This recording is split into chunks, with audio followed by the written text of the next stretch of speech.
we left school and I was training as a dancer, I kind of worked out a routine for my day, which would be I'd get up in the morning, I'd practice scales and that on the piano, go off dancing, and then in the evening I'd come back and play the piano all night.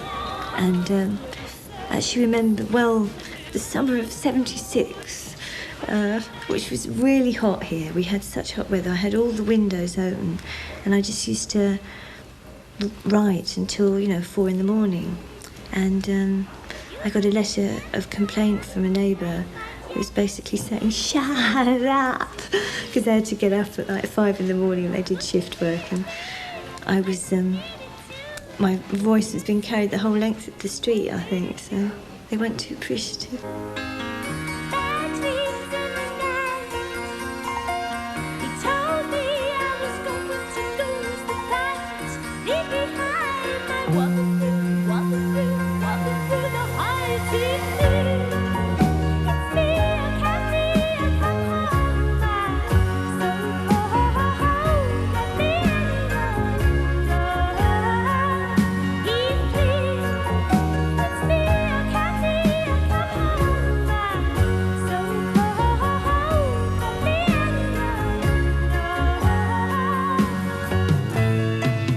Well, the video we made for Wuthering Heights was probably amongst the first ever made, certainly here in this country, in terms of a video. And I was very influenced at that time still by Lindsay Kemp, so it was very much the dance influence that I was expressing. So it was really working out choreography that would just look interesting, that would kind of create a persona of Cathy. Well, I'm not actually a big Emily Bronte fan. A lot of people think I am, they presume I am. It goes with this whole preconception they have of me as a sort of big Bronte fan, a Tolkien fan, the pre-Raphaelite lady, which I think is actually a very big misconception. For me, Wuthering Heights is the ultimate love story.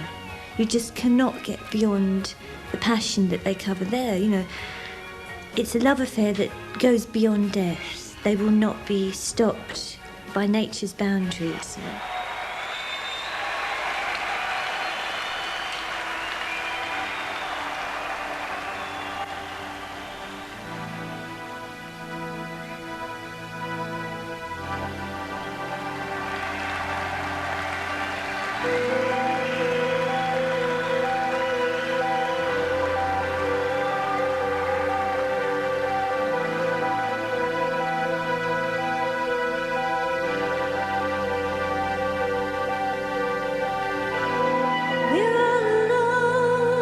I've only actually toured once, 10 years ago, 79, and we toured England and Europe.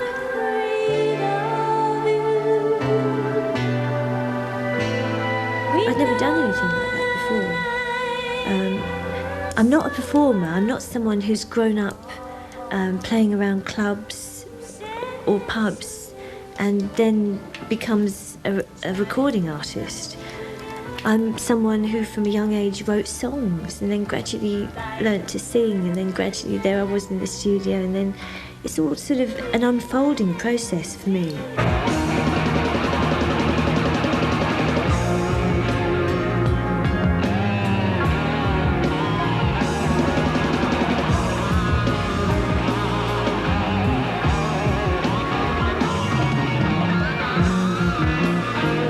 We wanted to do something special, and I guess really because of my influences from people like Lindsay Kemp, we wanted to make it kind of theatrical, and so it would incorporate lots of different things like dance, and we had a magician, and we had some poetry, and just all different elements thrown together, and it had a kind of a circus feel.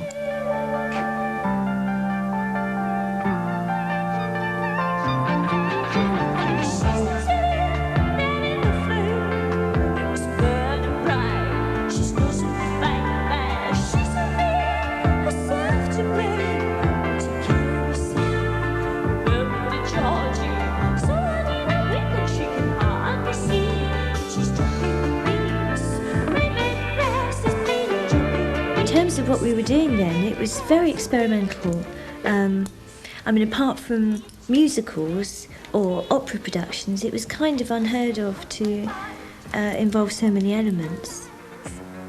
What I needed was a microphone that I didn't have to hold, because we wanted to do dance that involved two other dancers, so I'd be lifted and we could run across the stage.